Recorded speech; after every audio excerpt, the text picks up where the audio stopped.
that out. Guess a little bit more light here. Oh, that's a little bit too much. All right, practice exam.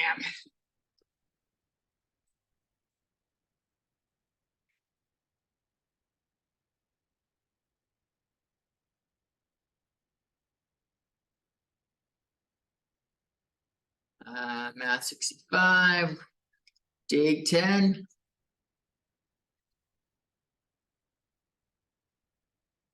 So there are 12 questions on here. First question. Find the limit as x approaches 5. X minus 5 over x squared minus 4x plus 5. Any ideas what we can do? Do what? Let's plug in 5. It's always worth a check. That's the fastest thing. If it works, you're done.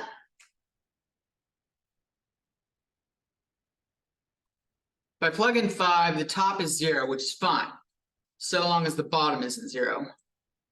I've got 5 squared minus 4 times 5 plus 5.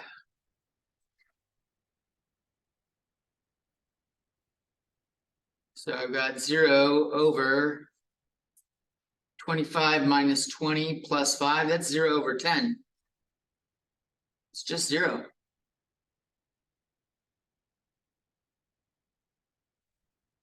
Unless I screwed something up here.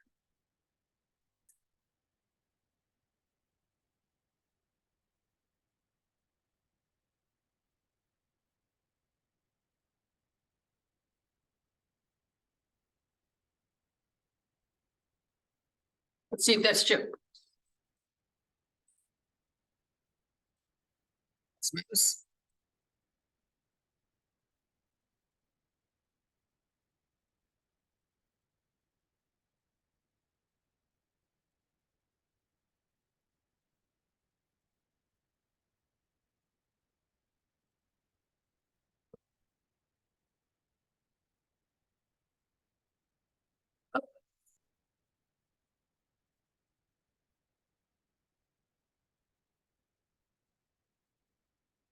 That, then that.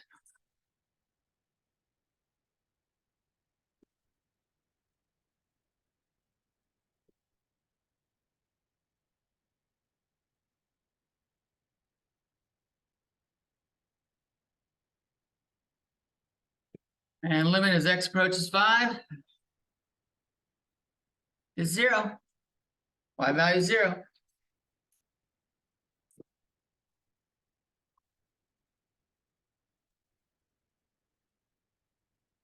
So that was an easy one. What if it doesn't work? What if that was 0 over 0?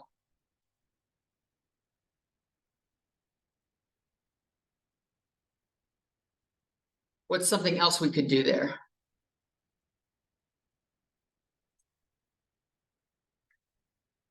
Go ahead. Back to the bottom, try to cancel. Yeah. You're both raising your hand. You're both right next to each other.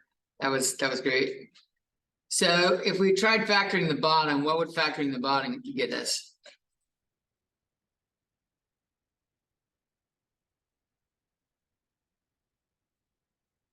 Does that factor?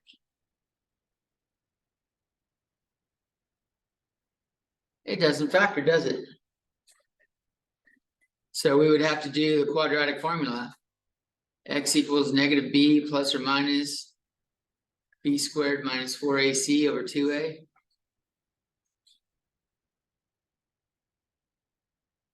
Let's shift it where I know it will be 0 over 0. Let's do x minus 5 over x squared minus 4x minus 5.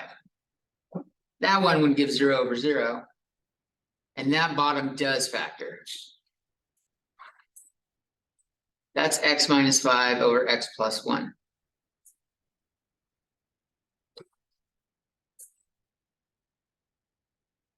Did I hit record? Yeah, I did. Excellent. And then we can see the x minus fives cancel, and that's 1 over x plus 1, and we plug in 5.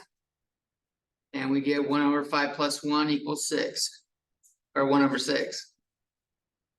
So check if you can plug it in first. If you can, you're good to go. If you can evaluate a limit at the actual value, the limit should equal, unless it's a piecewise function, the limit should equal the same thing as evaluating it at the function, at the value of the function, or the function at that value. If you get 0 over 0, or infinity over infinity, or like infinity minus infinity, so those are the trouble areas. Trouble spots are 0 divided by 0, infinity divided by infinity, or infinity minus infinity.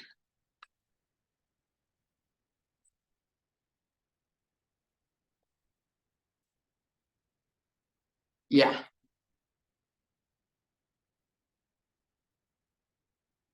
All the other combinations work. You might look at it and go, infinity minus infinity, that just looks like 0, right? Well, some things go to infinity faster than others is the problem. So they're actually larger than the other part.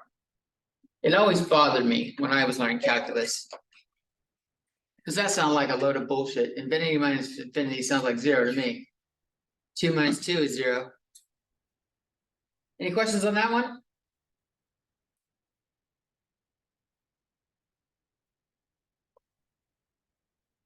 So you'll need to know how to do limits, of course. It's like all of chapter 1, basically. Anyone? Oh, yeah, some people are still writing it. Take my time.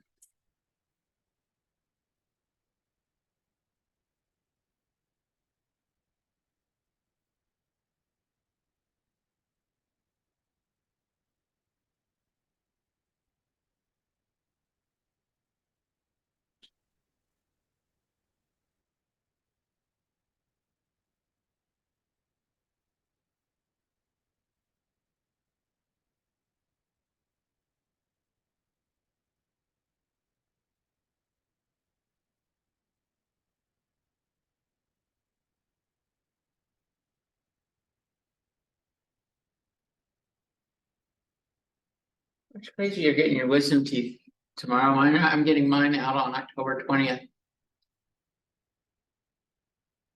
I'm a little old to be getting it, losing my wisdom teeth, but like the one on the top and the back, like fucking fractured.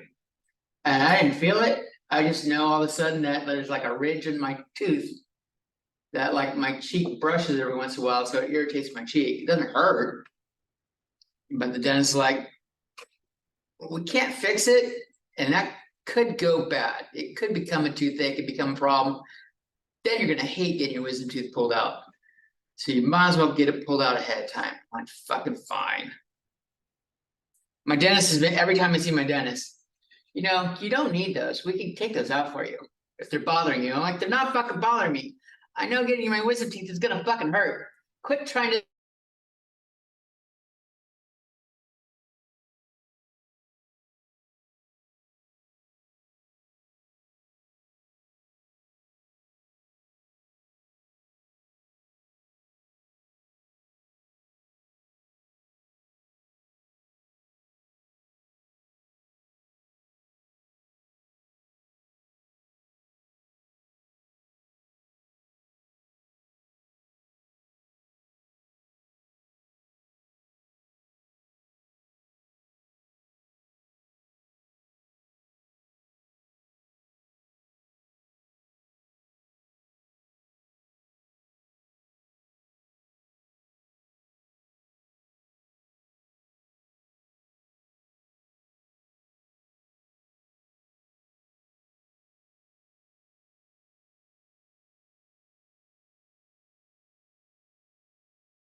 I'll resume.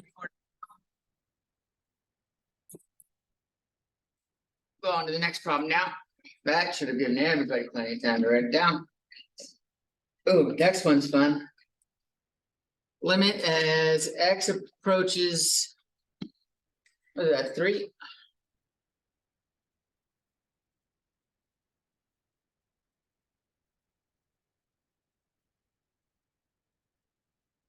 I realize on some of this, if you looked at it, like if you printed out the practice exam, stuff like that, you will see that this shit's got a small font.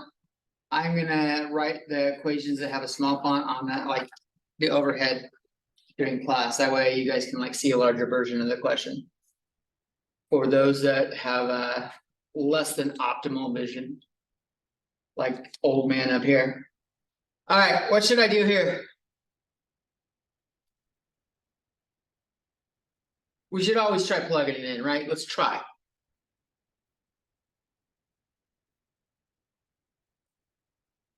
I get 1/3 minus 1/3 over 3 minus 3 is 0 over 0. So that doesn't give me an answer I want. We do need to do some more work. What's one thing I can do?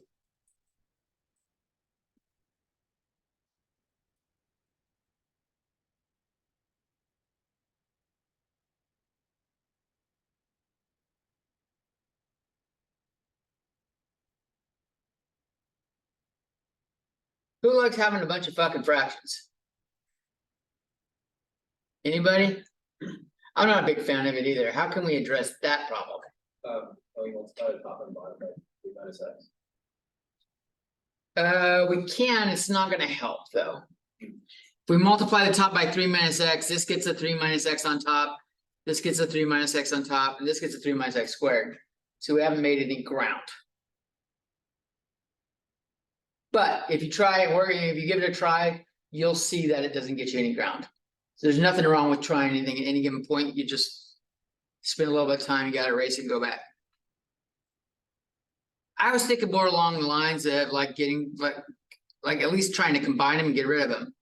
Let's multiply this one by x over x and this one by 3 over 3. And let's just see what happens when we clean it up.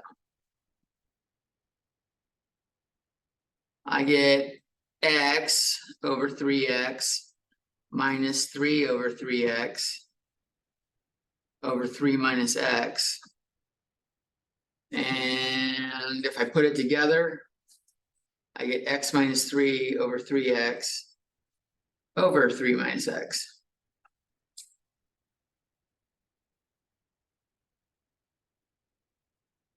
Three minus x looks like x minus 3, right? It's just backwards. When it's backwards, this is the same thing as negative x minus 3. So I'm going to put that on bottom instead.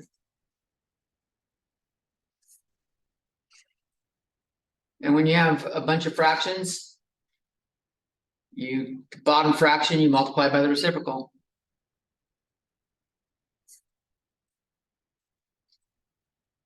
And whatever you do on bottom, you got to do on top.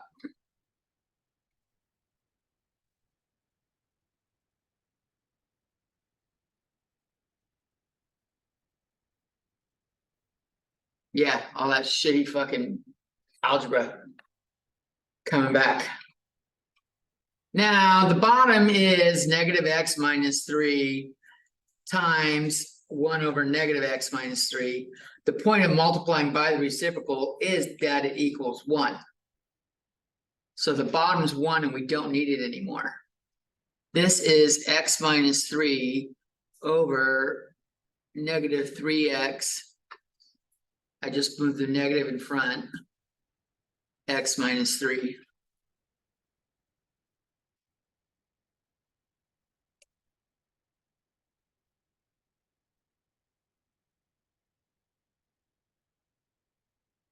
And the x minus 3 is canceled now. And we get negative 1 over 3x.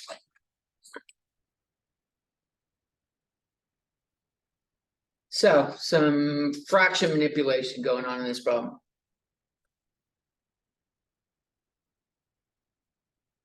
And here I can now stick 3 in. And I get -1/9.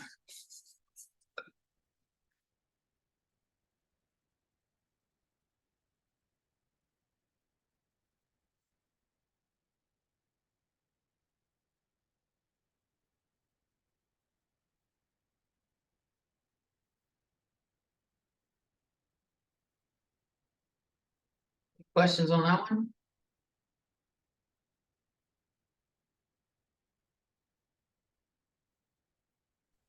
Yeah, I had a question. Yeah, What did you do after you crossed out 3 minus x? Like, was that multiplying top and Here. bottom by 1 over negative x and -3? yes. I multiplied top and bottom by 1/x-3 with a negative there. Oh, okay.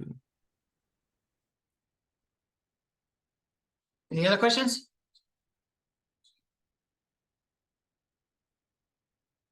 All right. Some folks are still writing. I will hold a second.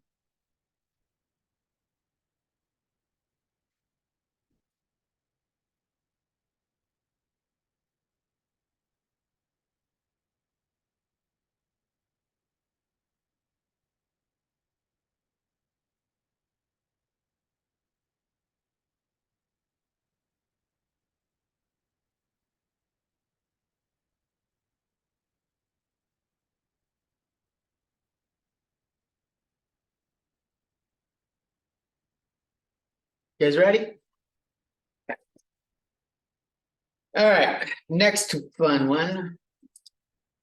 Limit as x approaches -infinity. This is number 3. And our function is 9x² - 4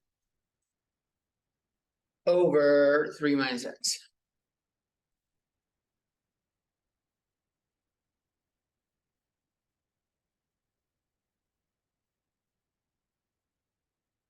If I try to plug in an infinity,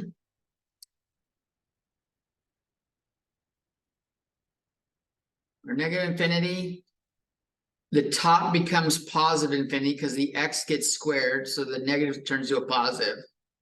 And then the square root makes it back down to just a regular infinity. And the bottom is 3 minus a negative x, which makes the bottom positive infinity as well. So we need to do some other shit. Do more stuff.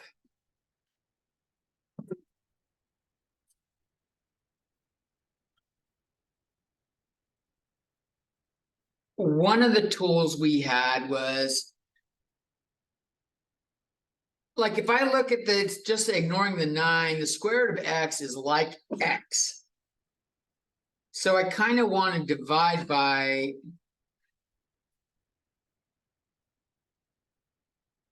or multiply by, we can multiply the top and bottom by 1 over the absolute value of x. Where the absolute value of x equals square root of x squared if x is greater than 0 or equal to 0, and it equals negative x if x is less than 0.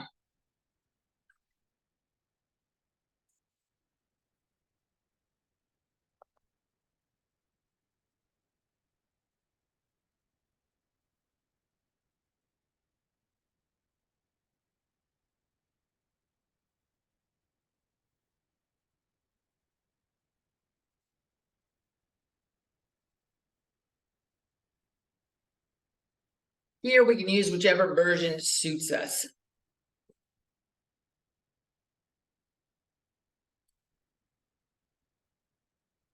I plug that in or multiply this. What I'm going to do is multiply this one by the 1 over square root of x. I'm going to multiply this one by the 1 over negative x.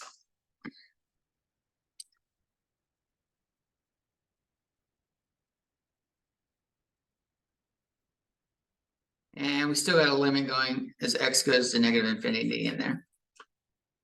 Don't want to get rid of that.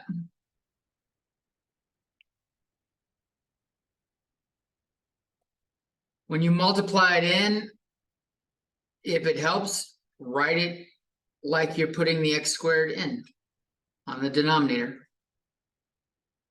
For both of them.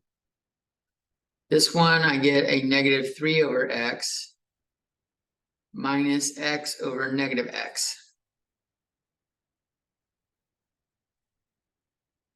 And so if we clean this up, I have 9 minus 4 over x squared over negative 3 over x plus 1.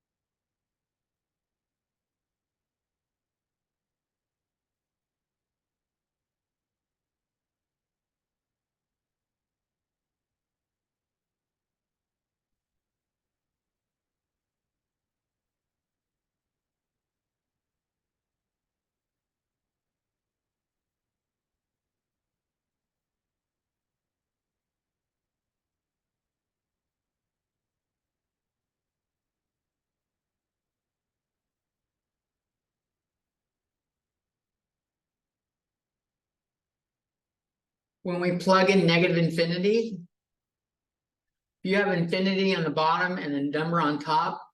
This is like 1 over 17 trillion. This goes to 0. 1 over x goes to 0 as x goes to infinity. Which means that goes to 0 as well. And we're just left the square root of 9 over 1, which is 3.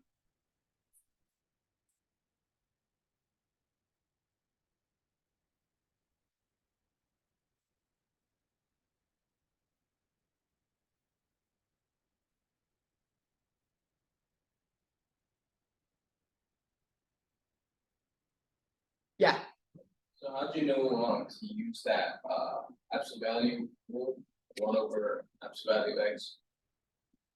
experience. When you see a root on one side and not a root on the other, this is a common strategy. What do you mean a root? Like The square root is on top and there's no square root on bottom. yeah, right. A common way is to do this x squared thing. And oftentimes, if this is going to like positive infinity, you would use you'd have positive x on bottom. The fact that we're going to negative infinity means we use negative x. And so like this might look a little hand wavy, like, cause like I used the positive version on top, didn't I? And I used the negative version on bottom, which is like, that's fucking suspicious. I just want to show you real quick what it looks like on Desmos. This is a fucking crazy graph. Look at this motherfucker.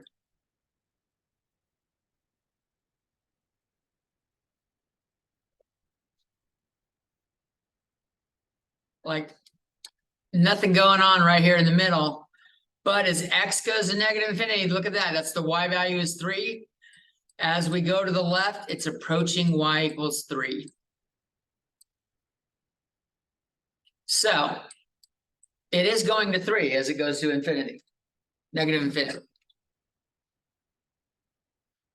Yeah. Can I ask, typically, what do you use a positive and a negative version of 1 over absolute value of x?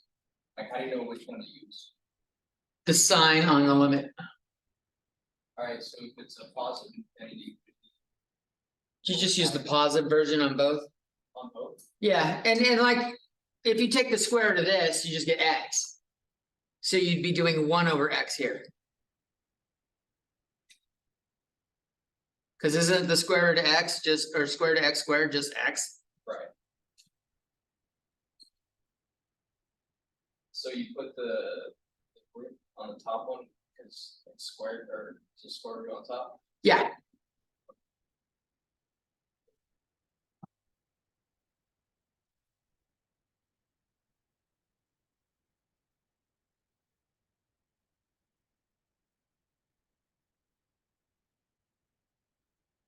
So if you see a square root on top or bottom, and the other one side doesn't have it, first off, try plugging it in, of course. Then if it doesn't work, try doing this operation right here. And basically, this sign right here matches that sign right there.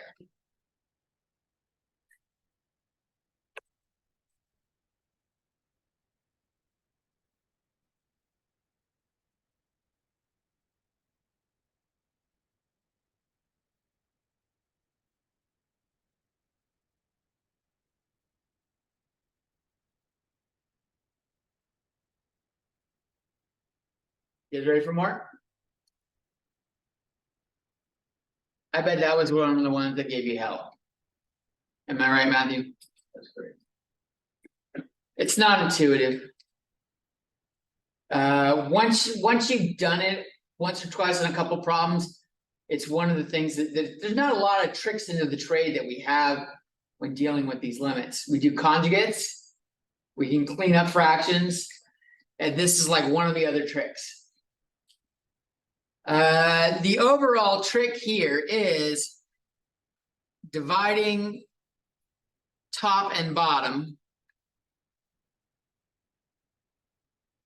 by the largest, or the variable with the largest by the variable with the largest exponent.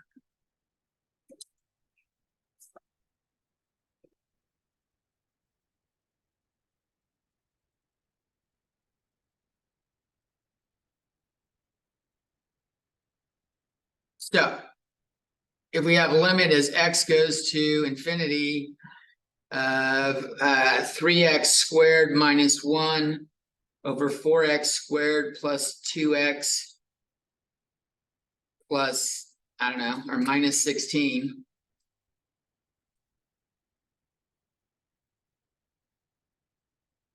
If I plug an infinity on both, it both looks like infinity over infinity, right? So instead, divide by top and bottom by the variable with the largest exponent, that's x squared on either one. Generally, you do the one on the bottom, largest exponent on bottom. That helps the most. So dividing by is the same thing as multiplying by the reciprocal.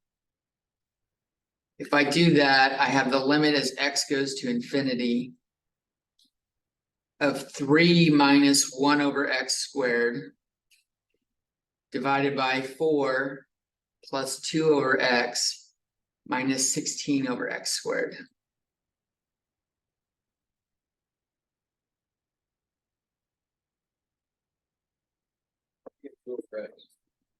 Dividing 2x by x squared. Oh, yeah. We gotta distribute to each of them. And now when you plug in infinity, 0, 0, 0, and we're left with 3 over 4.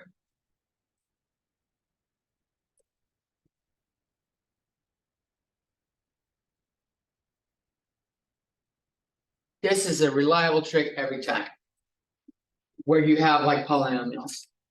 If you've got like a sine function and shit like that, it doesn't help. Because sine x over x cubed, how's that fucking helping? Can't reduce.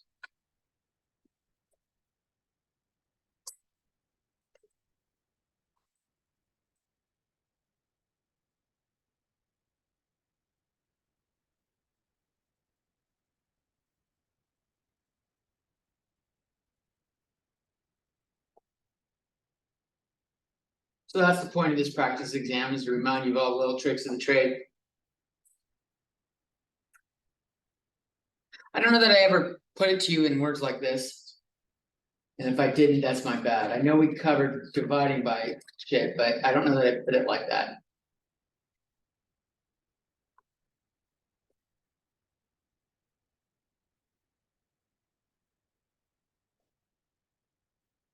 All right. Let's take a look at number 4. Find a limit, of course, as x goes to 25. Square root x minus 5 over x minus 25.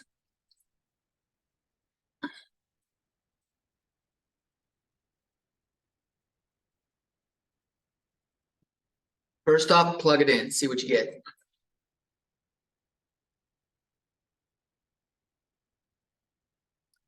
Five minus 5 is 0, 25 minus 25 is 0, so. That didn't help.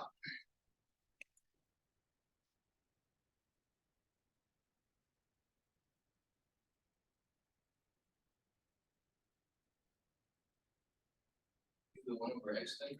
We can do the 1/x thing. We can do the 1/x or we can do the conjugate. Let's do the 1/x thing first. That's the largest exponent on bottom. Let's give that a try.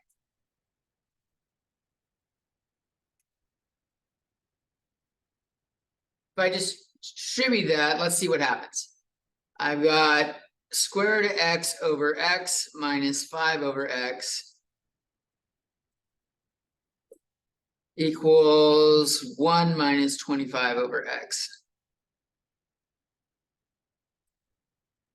So this ends up being 1 over square root of x on top minus 5 over x over 1 minus 25 over x. Let's plug in the 25, see what happens.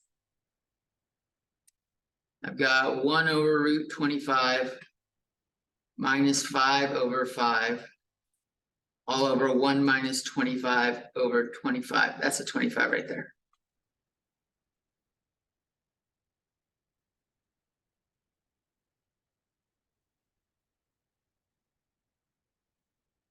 I still get 0 over 0. So while it did, we were able to try it, it didn't help us here. So let's go back and think about what else we could do. I think I already said it. Multiply by the conjugate. So we're going to multiply the top and bottom by the conjugate of the top.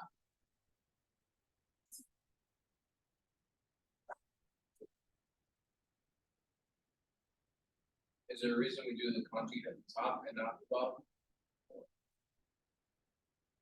Get rid of the root. Uh, I mean, we could try doing the bottom. Is there like a right way, like bottom or to the top? The right way is the one that gets you to the same solution that works. It doesn't hurt to ever fucking try. Okay. We'll take a look at doing the other one in a second. This ends up being x minus 25 on top. Because that's a minus b times a plus b. It's difference of squares. Down here, I've got x minus 25 over square root of x plus 5. And it looks like that will simplify to 1 over square root of x plus 5.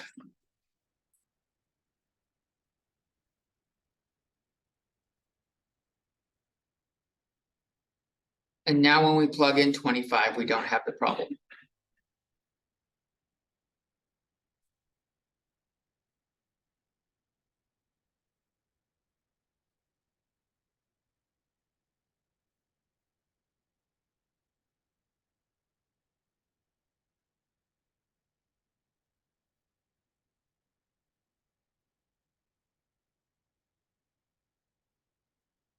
So just exploring what Matthew said.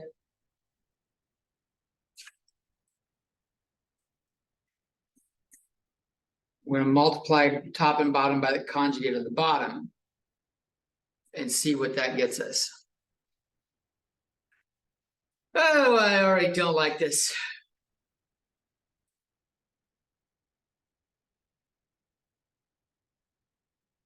X to the 3 halves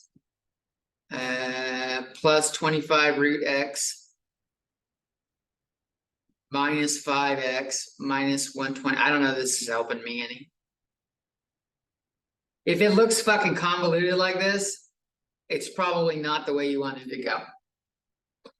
Okay? That doesn't mean this won't work. But it may work. But fuck all that. I don't want to deal with x to the 3 halves.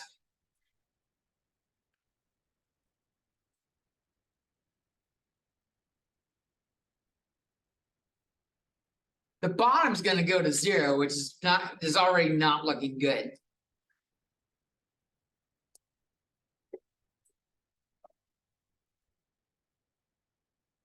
Alright. I don't think that way works either. That's my official verdict on that. Fuck all that. Alright.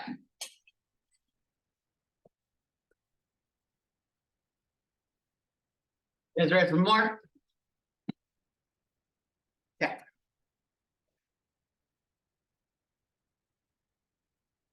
Use the definition of the derivative.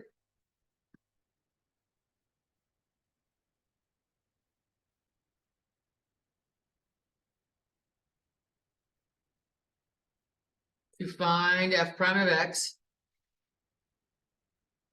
If f of x equals the square root of 7 minus 3x.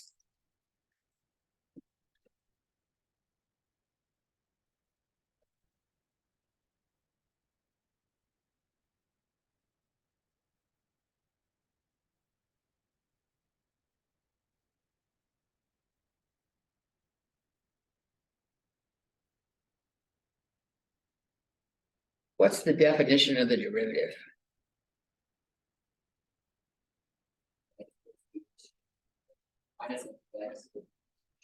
Yep. We got a limit as h goes to 0. F of x plus h minus f of x over h.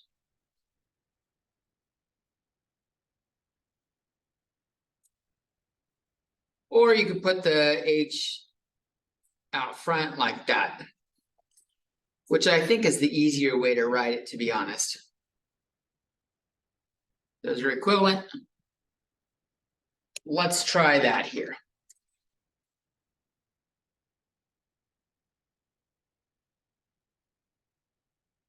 If I'm going to stick in x plus h wherever there's an x, this is 7 minus 3 times x plus h, like that. And I got minus square root of 7 minus 3x. Oh, I don't need an extra parentheses in there. Oh, I need the parentheses on the outside. I knew there's a parenthesis somewhere, God damn it.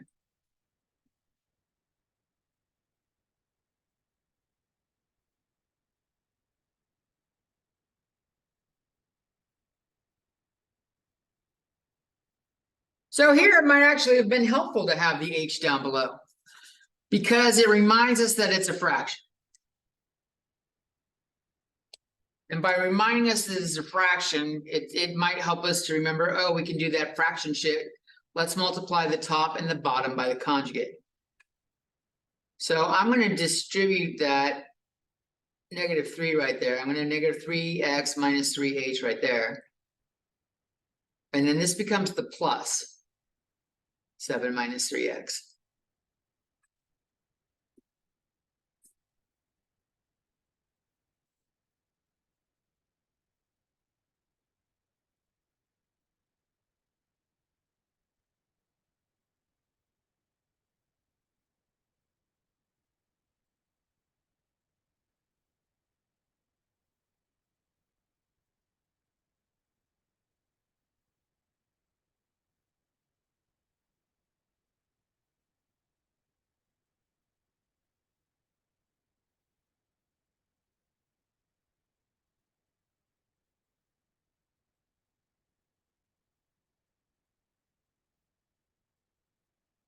The top is a minus b times a plus b. When we do the conjugates, we end up just squaring the first one minus the square of the second one.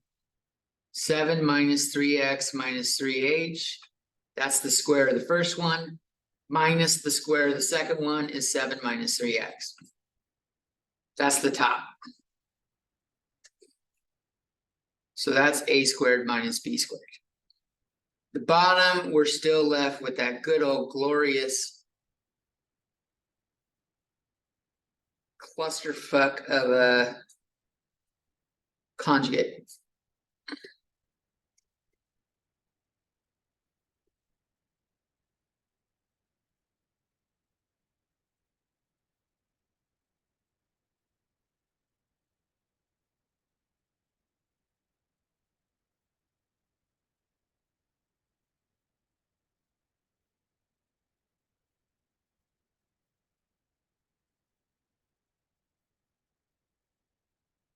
What happens on top?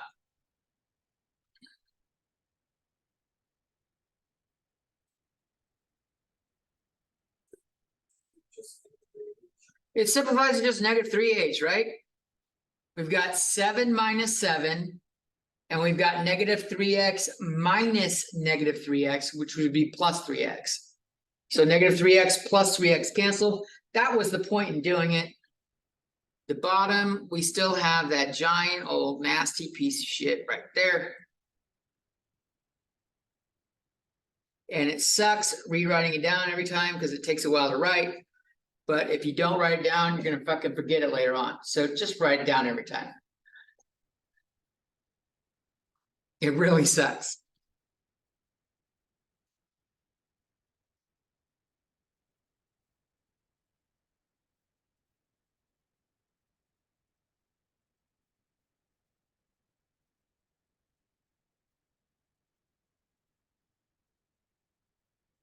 Now the h's cancel.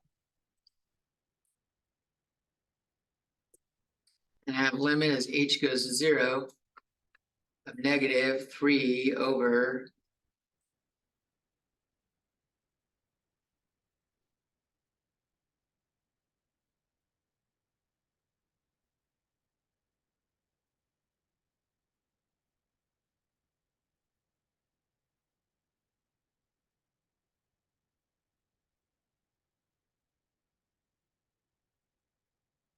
and now we could plug in h equals 0. And we get 3 on top, and there's 7 minus 3x square root, there's 2 of them. So f prime of x is negative 3 over 2 times 7 minus, or square root of 7 minus 3x.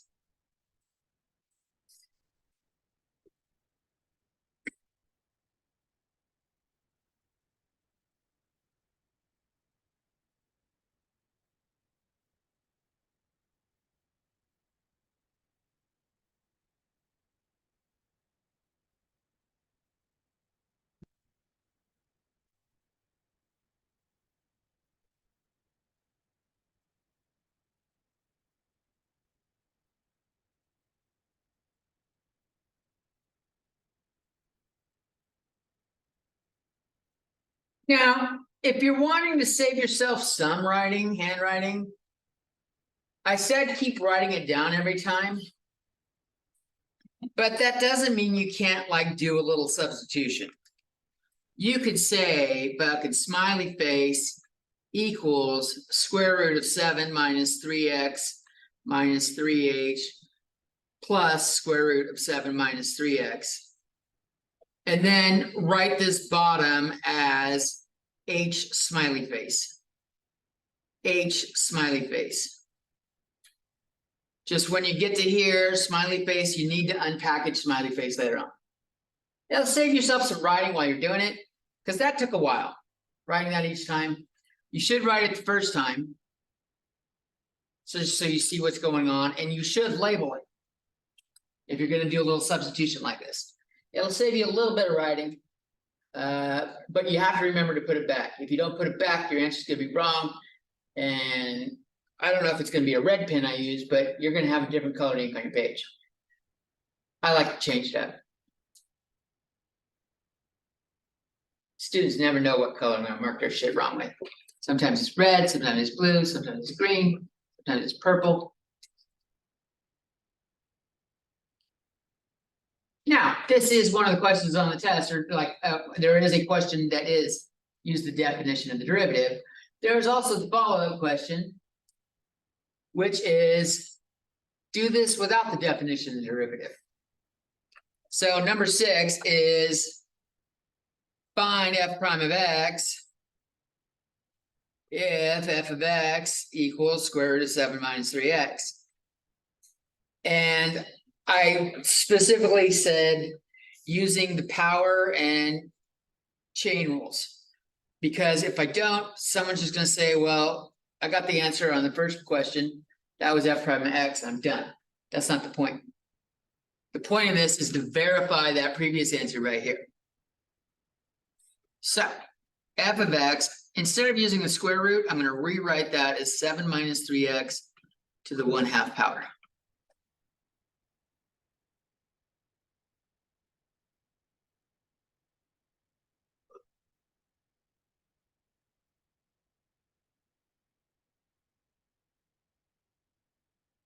So this is like if u equals 7 minus 3x. This looks like f of u equals u to the 1/2.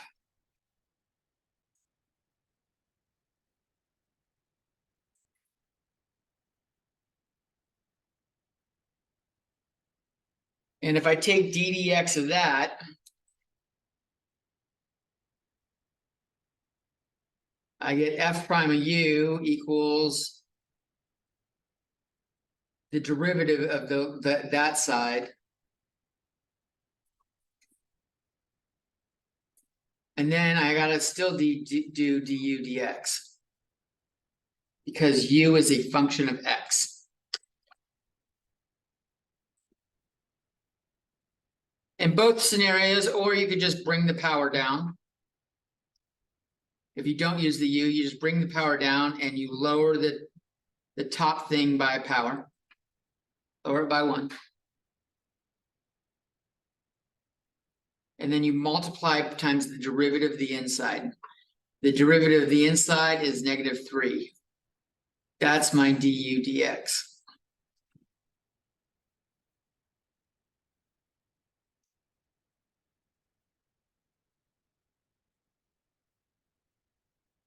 That should be say d du, then du dx.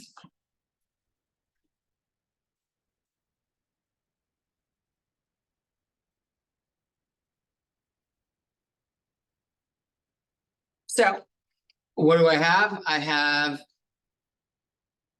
if I move this to the denominator, that is, I've got a -3 still on top. I've got a 2 on the bottom. I've got 7 minus 3x to the 1/2 is 7 minus 3x with the square root. And that'll be f prime of x. And that matches what we have on the previous one.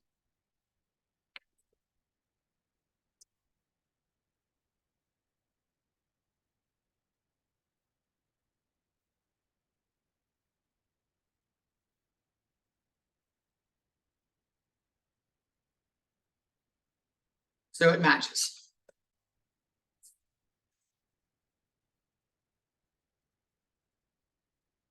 So moral or the gist of the story with the substitution, if you got f of x and you do d dx of that, we get f prime of x.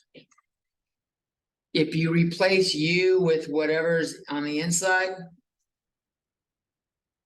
when you do d dx of f of u, you have to do d du of f of u times du dx. I'm going to say u is a function of x right there. It's not just x, u is a function of x. I think just bringing the power down is the easier way to remember. Yeah, Matt. Go ahead and break it down how you got fraction, you put it into fraction form. Going from here to here. Yeah, So the negative exponent means you can move it to the other side of the fraction.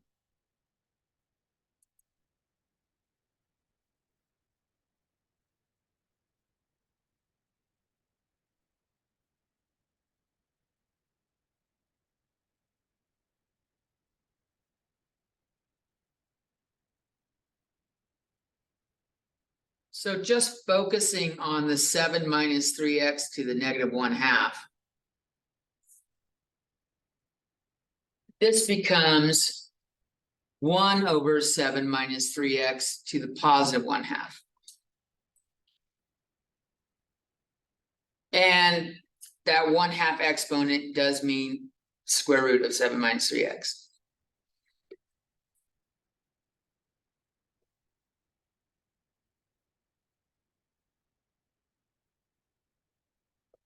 That might be some algebra shit coming back to bite you.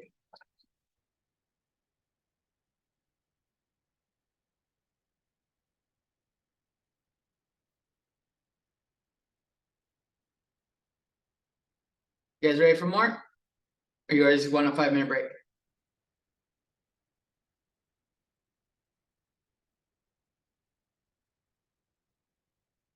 If no one wants a break, we'll keep going. All it takes is one of you.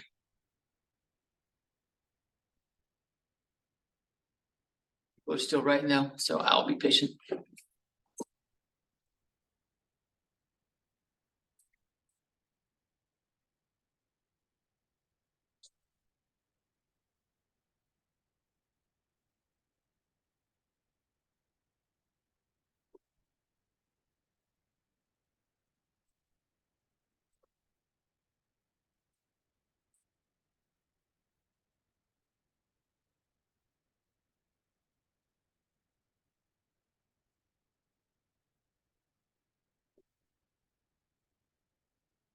You guys ready for more? Alright. Number 7. Using the quotient rule.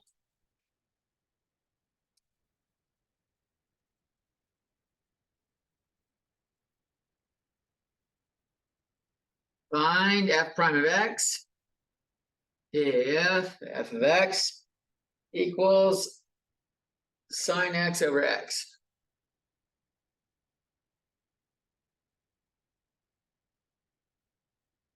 I actually think the wording on this one is find dy dx.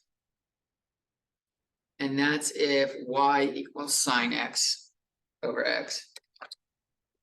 I use different forms just to try to get you more comfortable on it, even on a test.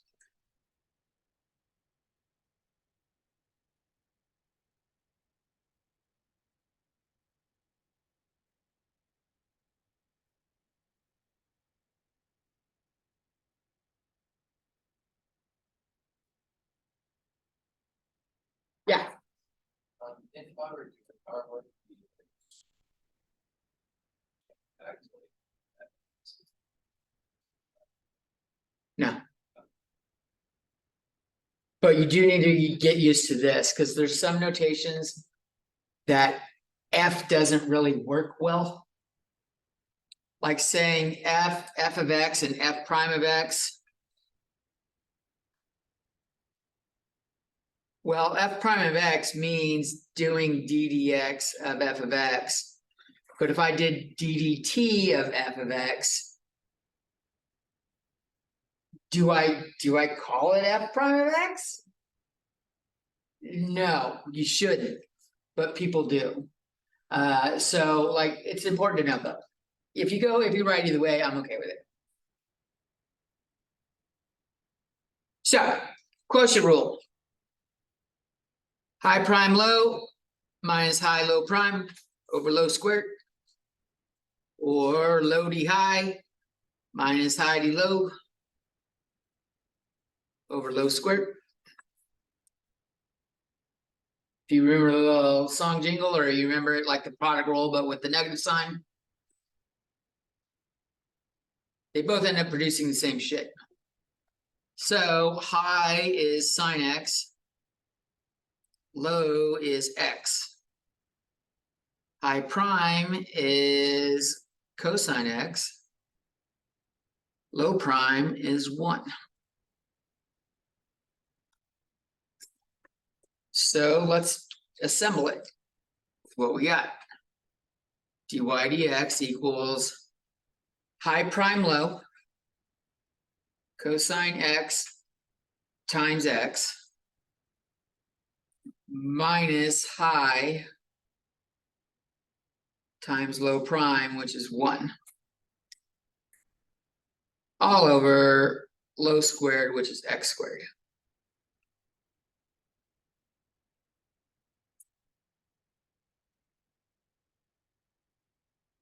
And I think it looks better with the x in front.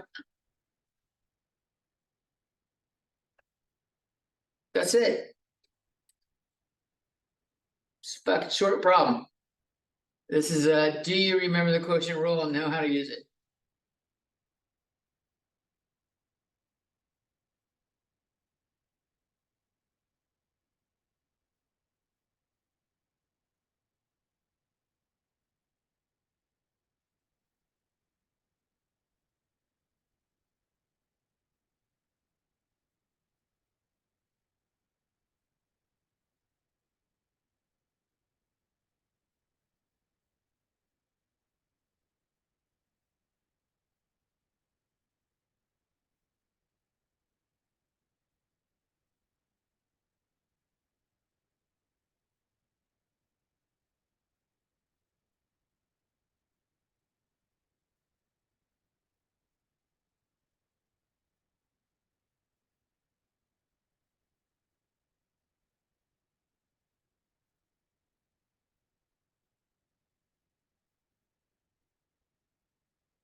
Is ready for Mark? Number 8 is a verify number 7 using product rule and chain rule.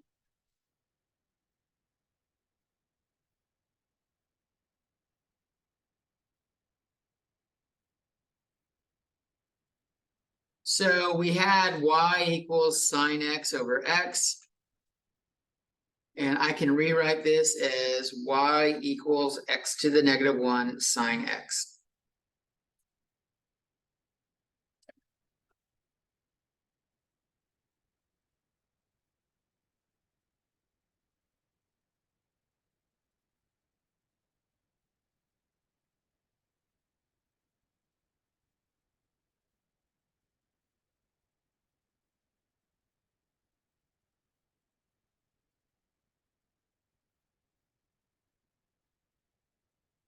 Guess there's not really much of a chain rule on this problem. So I've got y equals f times g. So y prime or dy dx is f prime g plus fg prime. I've got f equals x to the negative 1, g equals sine of x. So f prime is we bring the power down and lower the power. And the derivative of sine is cosine. Let's see.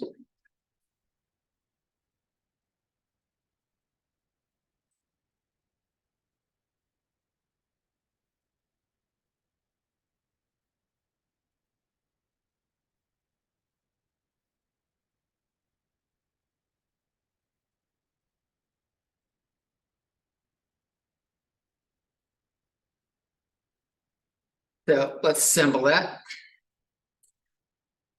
Dy dx equals f prime, which is negative x to the negative 2 times g, which is sine x,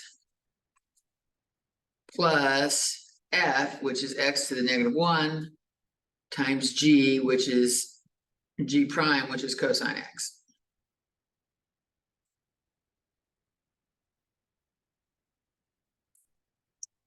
So I have a negative sine x over x squared plus cosine x over x.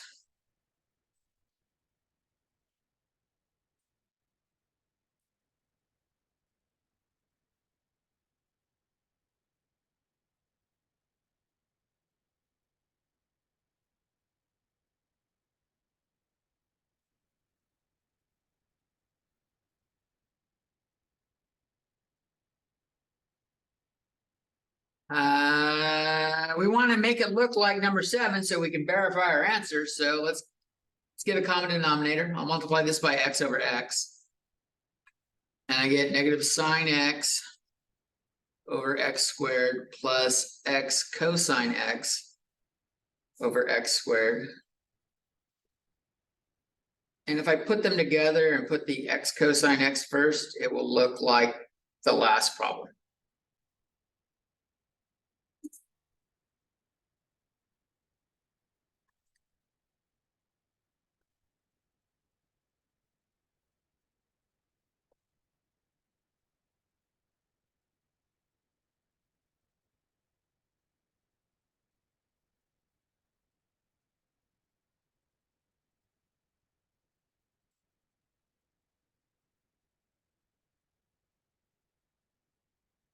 These examples, I only had derivative of sine, but you should know the derivative of all the trig functions. I can't tell you what's on that. I don't remember which functions I used on the actual exam. And not only in hindsight do I realize there's both sine x's here. So the derivative of sine x is cosine x. The derivative of cosine x is negative sine x. The derivative of tangent x is secant squared x.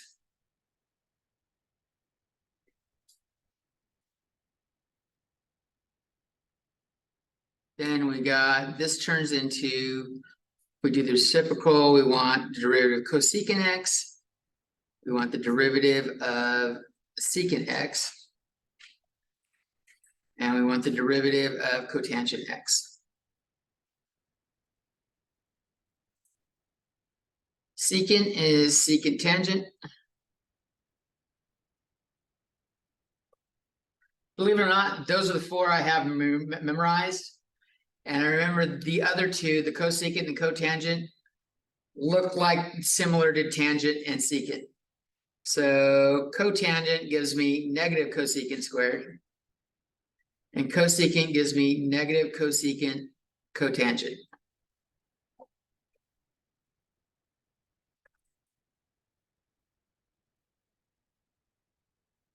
So you should have all 6 of those memorized and ready to go for the test.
All right. Number 9. Use the intermediate value theorem.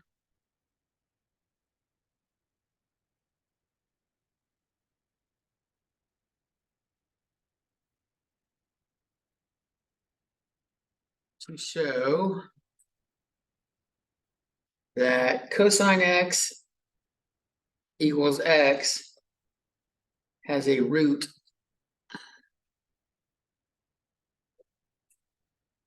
on the interval 0 to 1.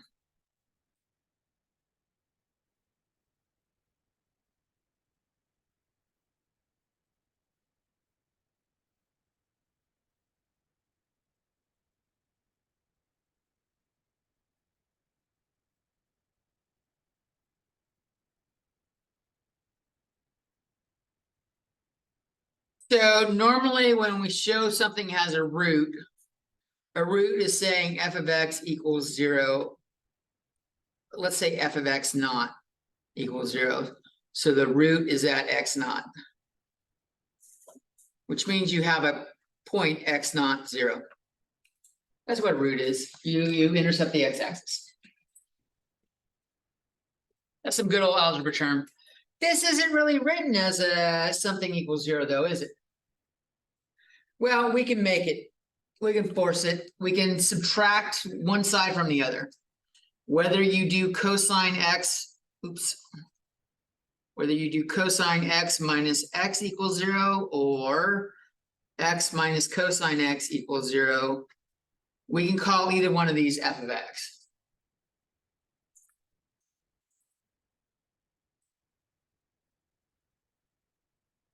I'll go with the left one. Because when I'm evaluating at 0, it doesn't matter. These are just off by a minus sign. F of x equals cosine x minus x. So intermediate value theorem, as a reminder,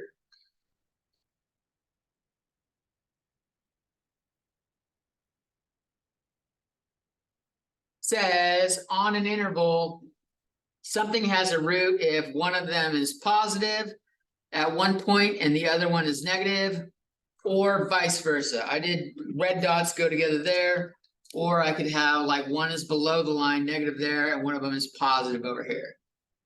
It means it has to cross somewhere. If it's going that way, it might cross there. If it's going this way, it might cross there, but it has to cross somewhere. That's what the intermediate value theorem says. So to use it, you just have to see if you get a positive and a negative.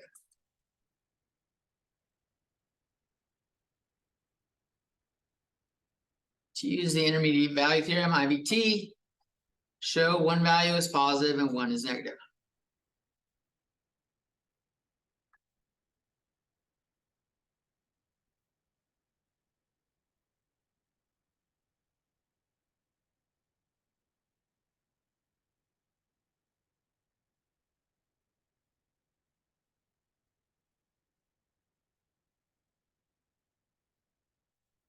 So we will evaluate f of 0 and f of 1.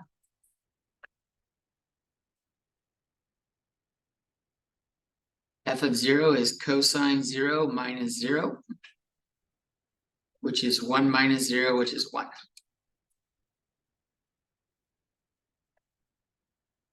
F of 1 is cosine 1 minus 1. What is cosine of 1?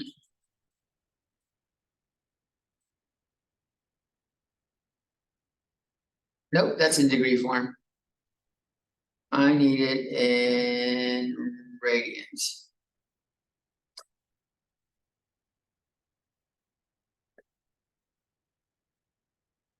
This is 0.54 minus 1. Well, there's some more decimal places.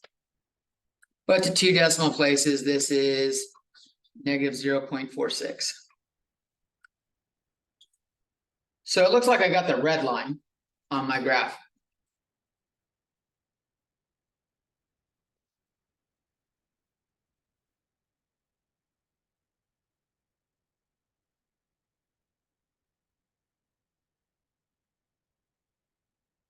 So f of x at the left endpoint.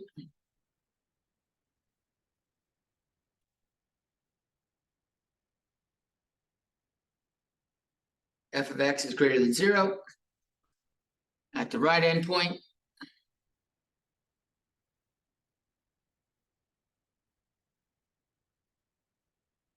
F of x is less than 0. By the intermediate value theorem, f of x has to equal 0 somewhere in between the two.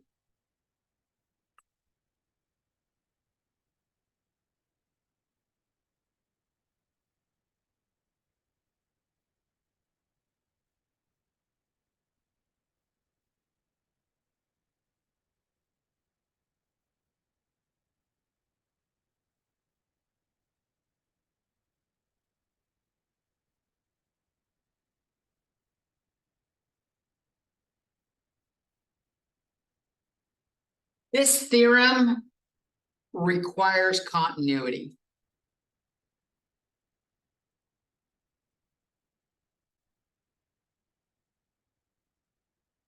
In general, like a step function where you could not cross the line, but if you have a continuous line, the pin never leaves the paper, so you got to cross somewhere. It very much requires continuity, but cosine x and x are continuous.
Is ready for more?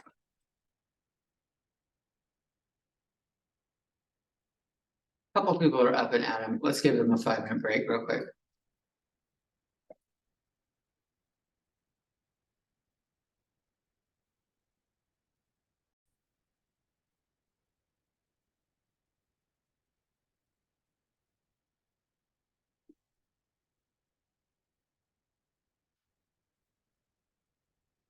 All right, number 10, given h of x equals cosine x. Find the equation of the tangent line at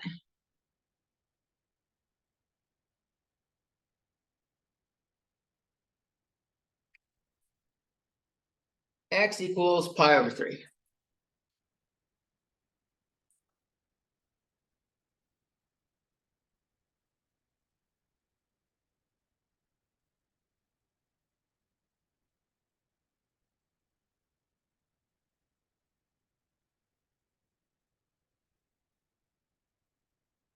All right, so tangent line, a line is y equals mx plus b.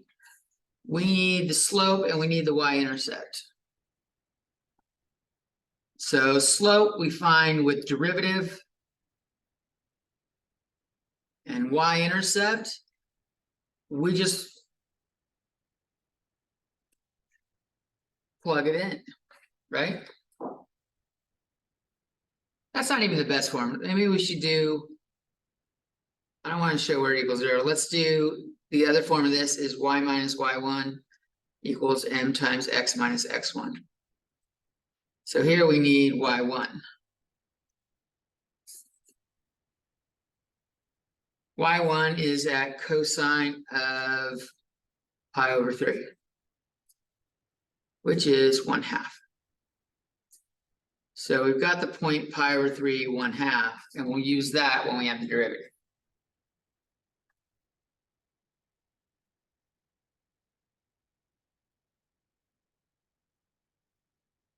Cosine the x or the y? Value.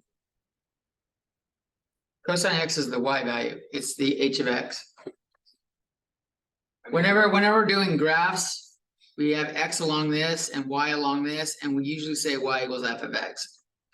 right, I just mean like, if you look at a point, which one is the x cosine or is the y cosine?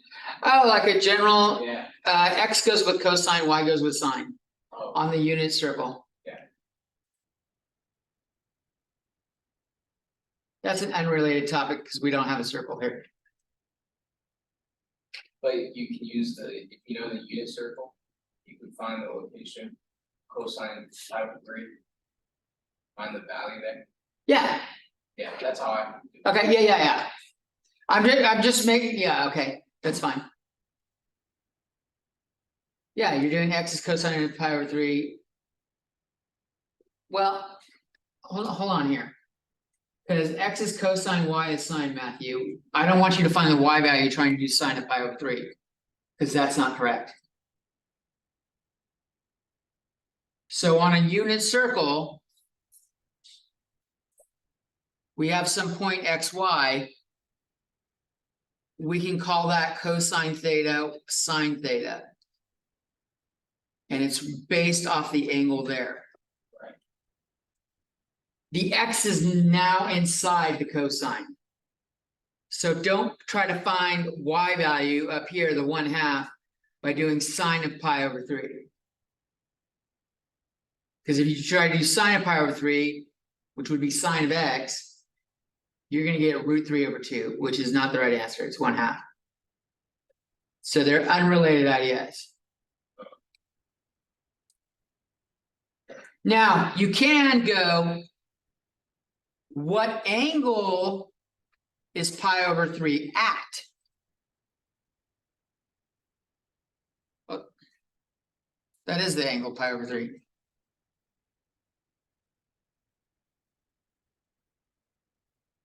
Yeah, here the x value is the y value in this function. The actual coordinate here is theta cosine theta. If I were to, instead of X. These are not the same thing.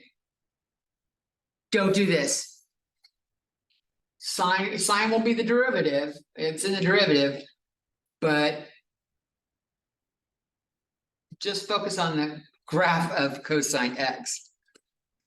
The graph of cosine X is shit like this. And we're looking for the tangent line at like pi over 3, which is like something like that. Oh.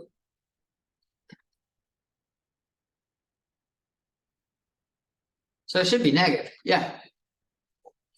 Like, so I like, I'm solving like cosine, but like cosine five, so I like the same thing in my head.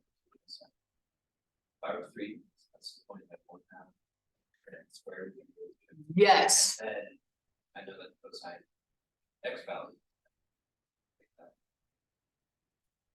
but the X value here is not cosine pi over 3. Well, The X value here is pi over 3, it's the angle. I just know that. I just feel. You could use that angle and find it. If what you're trying to say is use the unit circle and go plug in pi over 3 and go. If you're still trying to find the y value would be sine. And you're not doing sine of pi over 3 here. No, we're just using it to find what cosine is equivalent. If you get the 1/2, I don't give a fuck how you do it. Yeah, we're just doing. I think we're describing shit different ways and we're not communicating well. If you get this fucking coordinate, knock yourself out, Yeah, that's it. okay? That sound fair? Okay. All right, so what's h prime of x here?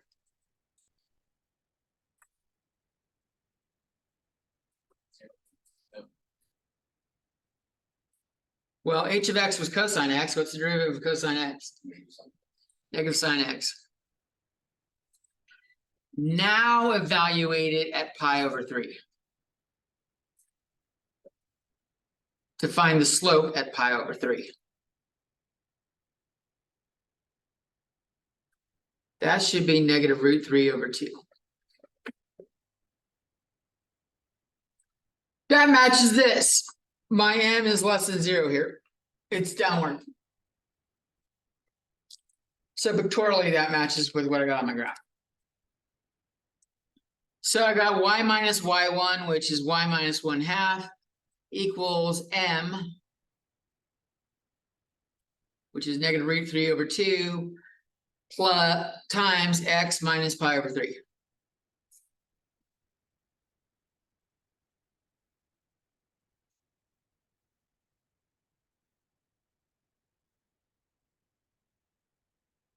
I think that's the cleanest looking form of it, to be honest.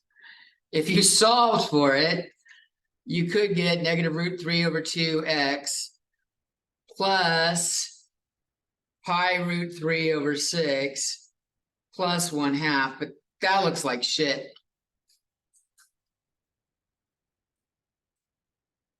I actually think this looks cleaner.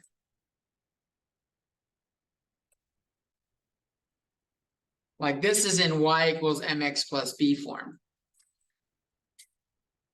Where that is b, that's shitty. That's a shitty y-intercept, isn't it? Who wants to fucking find that y-intercept? Not it.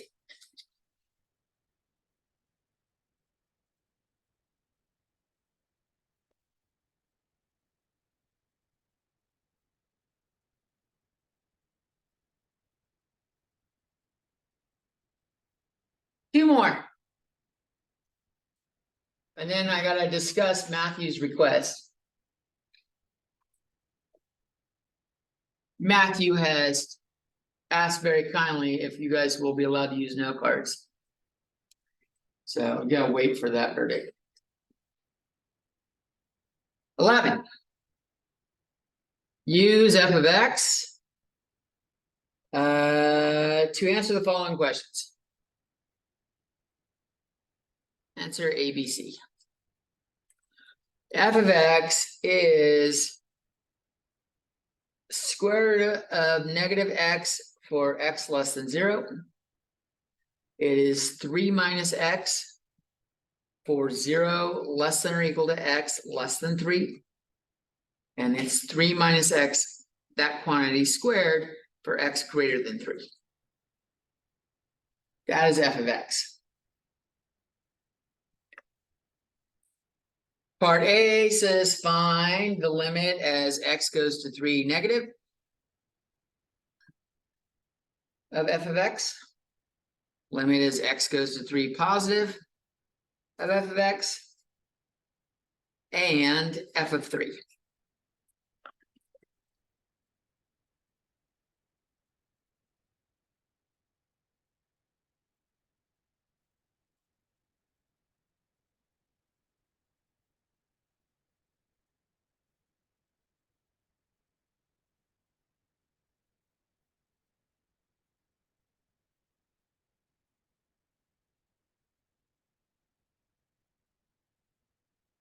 So limit as x goes to 3 from the negative side.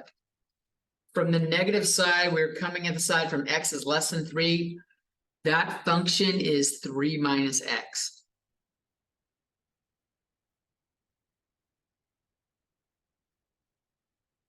And so we're like plug coming in at like 2.99999. This is approaching 0, and it's approaching 0 from the positive side.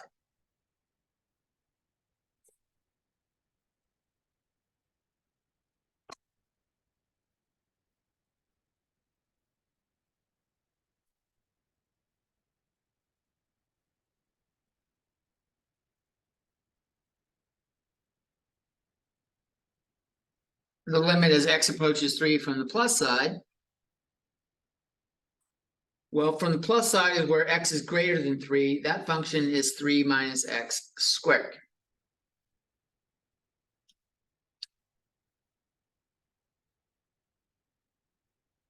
So I've got like 3 minus 3.1000001, which would be a negative number, but we square it and it's a positive number and it's still going to 0. So it's going to 0 from the positive side.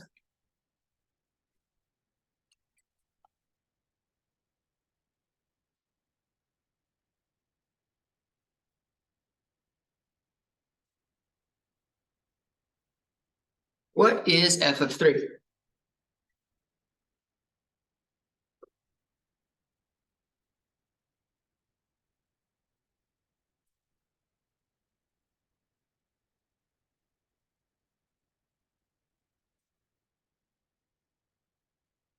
How do you get that?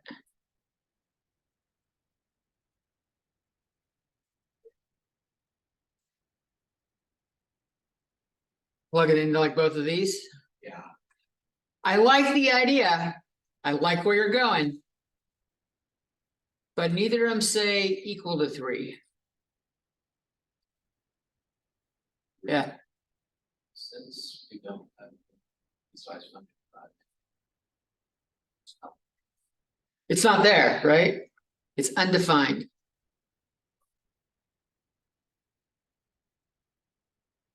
Sound like what you said in other words.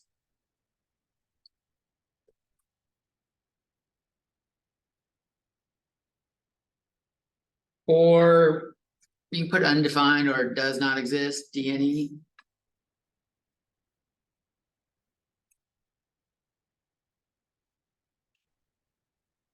Yeah, Matthew. um.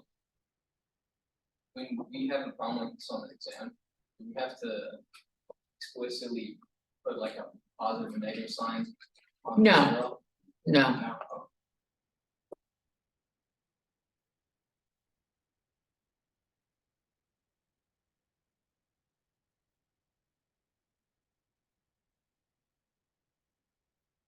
All right, number 2 is what can we conclude about the limit as x approaches 3?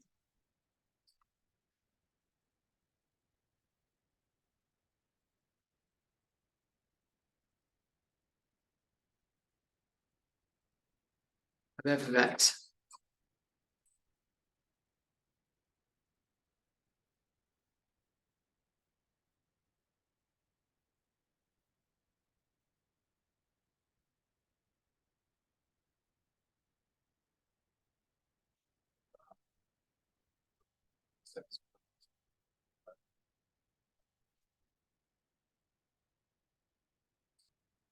That's exactly correct.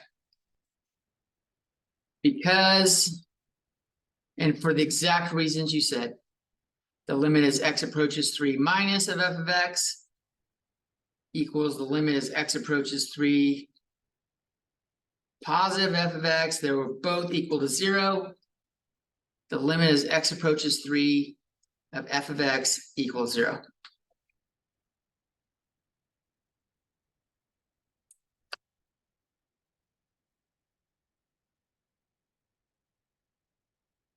I said A and then 2 because I'm a fucking champion. Let's go with the C on this one. Is f of x continuous at 3?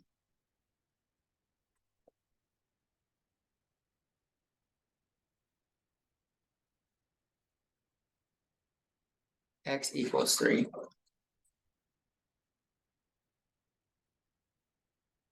Explain your answer using the definition of continuity.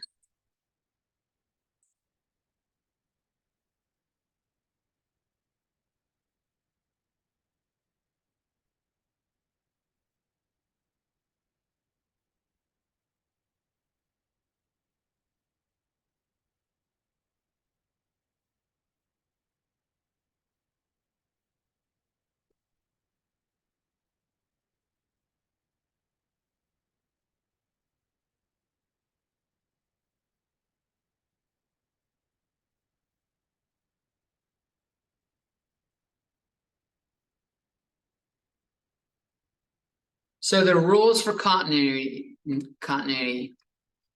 f of x is continuous at x equals a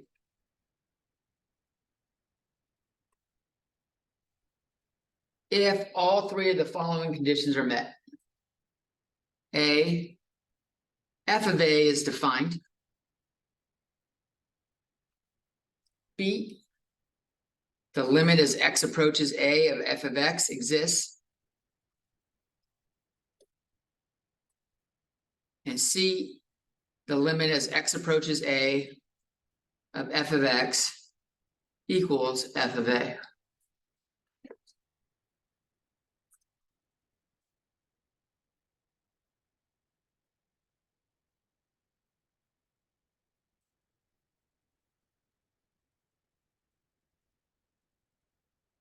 We just showed that the limit as x approaches a of f of x exists. That's what we did in part B. It's not continuing. It's not continuous though, because it fails the other two.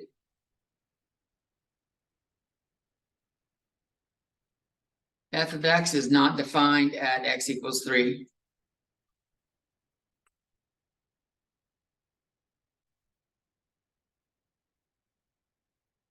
So f of x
the test is printed single-sided, so like the back of each page is blank.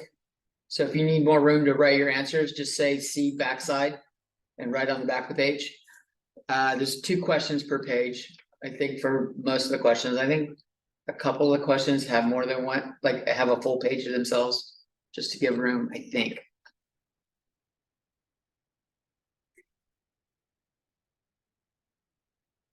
We got one more question.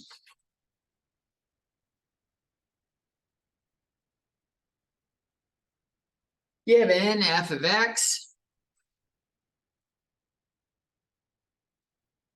equals 20x to the negative 1 minus 3x squared sine x. Find the first two derivatives of f of x.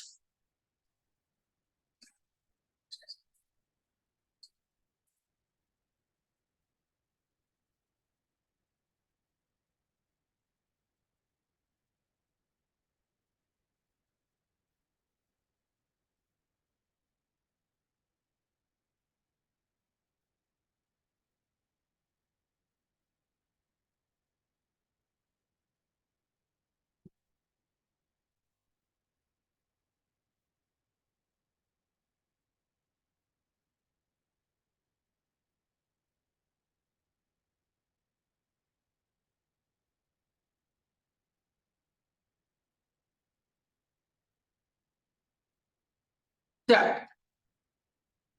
when I do ddx of this, I gotta do ddx of both things. This is a product though. F times G. Well, maybe not F, we already got an F. H times G. So remember to do the product rule there. F prime of x, on the first one, we bring the power down. And we lower the power by 1.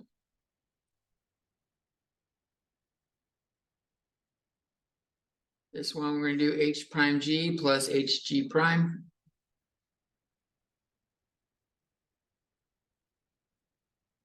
So I've got, if I bring the power down, I've got minus 2 times 3x to the first power, and I still have sine x. And then if I take the derivative of the second one, but leave the first one alone, I've got minus 3x squared times cosine x.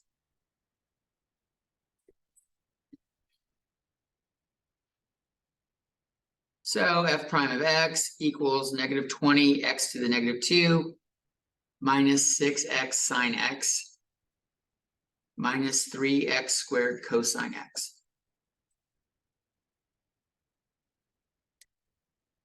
That's the first derivative.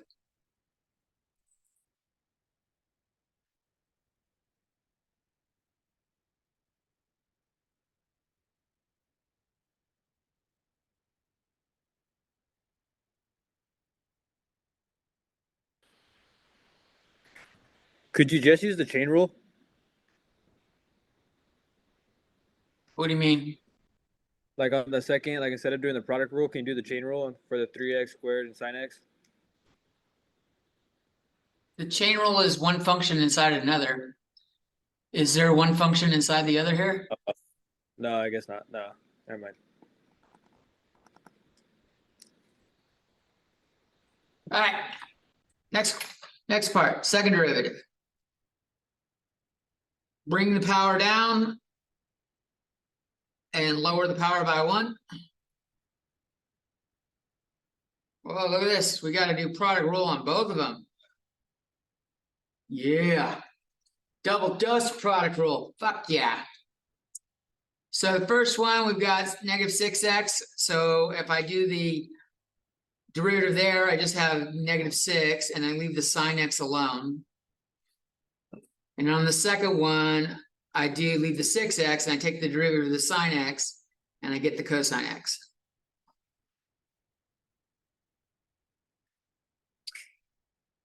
So that was that one. Let me do this one in a different color. This one, I take the derivative, I bring the power down, and I leave the cosine x alone.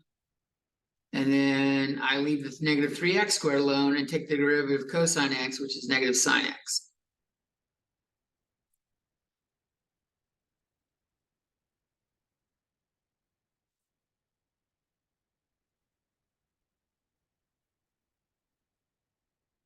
So f double prime of x is, I've got 40x to the negative 3. I've got negative 6 sine x. I've got -6x cosine x. I've got another -6 cosine x cosine x.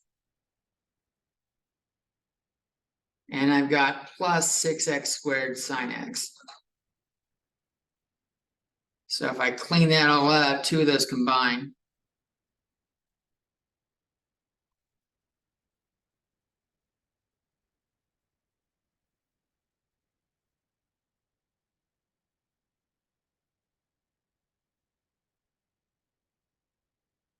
That's a 3.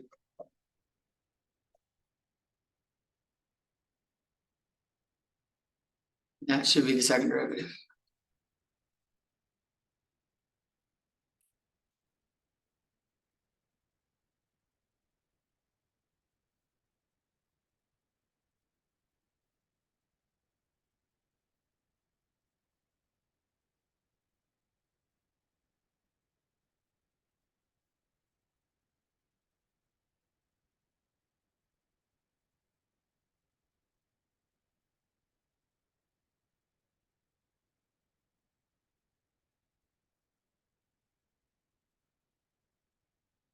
All right, for the final exam,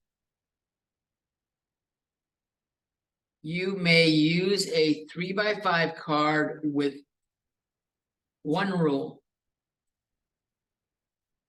You may not have any of these 12 specific questions on it.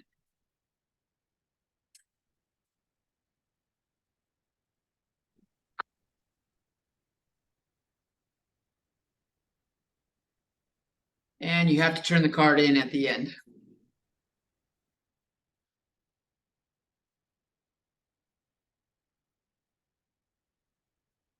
Your test and your name on the card.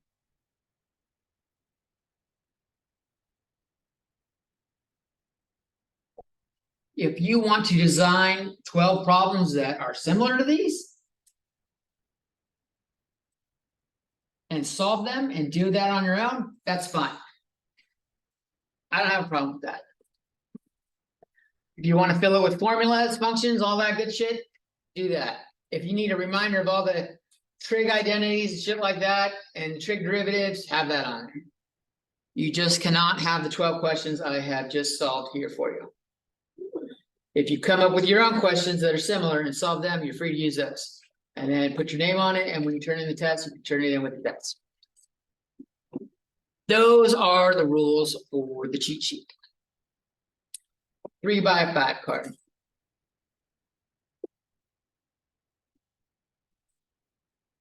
Other than that, I will see you guys on Tuesday. It's test day. I'm going to aim to be here by 7. So if anyone wants to get here and work early, you may. Other than that, don't forget my Zoom hour tomorrow from 9 to 10, and I will be at the Mesa Center from 9 to 12 on Saturday if you guys want any Hefe time. I will see you guys on Tuesday. Godspeed.